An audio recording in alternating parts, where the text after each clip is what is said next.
Hi guys and welcome back. So today I'm going to be showing you how to make this vanilla cheesecake cake. Let's begin. To get started on the recipe, you'll want to make the cake, and to do that make the alternative buttermilk, so just adding vinegar to your milk, mix and set aside until needed a little later on.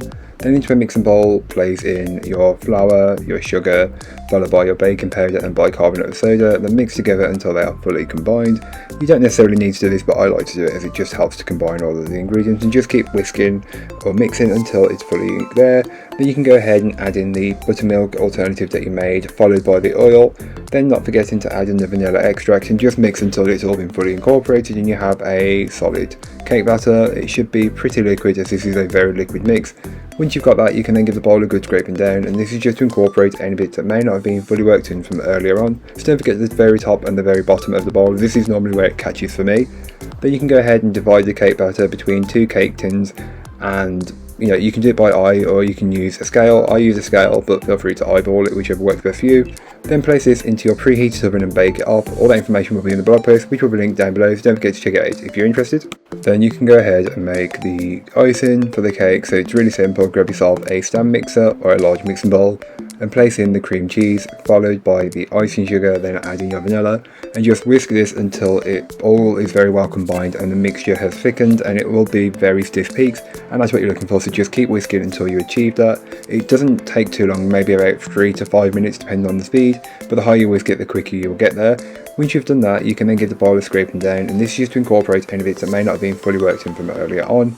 Then you can go ahead and also add in the double cream, and then just whisk on a medium-high speed until it has been fully incorporated and the mixture has thickened further. And that's what you're looking for. You're not looking for it to go any further than that. Just thickened, and it should be able to hold its shape very well. Give it a taste and it should taste like a no-bake cheesecake. That works really well.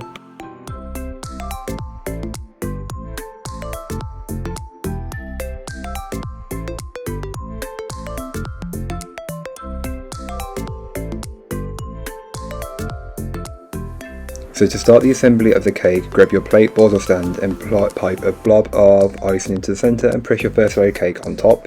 Then around the first layer of cake, pipe a ring and fill that with the same icing. Spread and level it out as best as you possibly can, or as much as needed. Then place your second layer of cake on top, pressing down just to secure it in place. Then on the outer edge of the cake, pipe your icing, and you don't need to make this perfect, but the better you do it now, the easier your job will be a little later on. So just keep that in mind. Pipe it all the way around the outer edge, and this is it's a cream cheese icing ultimately, so you do need to work quickly with it, as if it's warm it will heat up very quickly. Then smooth it out as best as you possibly can. I'm using just a small scraper, but feel free to do it however you'd like. I just keep smoothing until I'm happy, filling in any gaps, and any imperfections you can cover up with a little bit of the excess. Remove the jaggedy edge from around the top of the cake. Again, this is optional, but I like to do it as it makes it look a little bit more professional, and as you can tell, I wasn't happy, so I had to smooth it out again. You can see the cake underneath a little bit, but it's not that much of an issue for me. On top, I just went with a really bit of simple decoration and created a swirl just using a palette knife and the turntable, but feel free to decorate it however you would like. Around the bottom edge of the cake, I go ahead and use some of these digestive biscuit crumbs just to add a border, and this will just, it's more for decoration than anything. It doesn't really add much flavour, as digestives don't really have that much flavour on their own. Repeat until you're happy with the border, and then around the top outer edge of the cake, you'll also want to just add some of those digestive crumbs.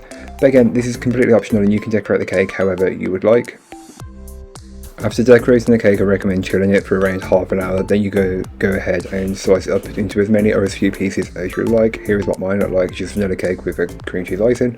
But that's all for today. I hope you enjoyed. If you did, don't forget to like, comment and subscribe for more from me, and I'll be back again soon with another recipe, so join me then.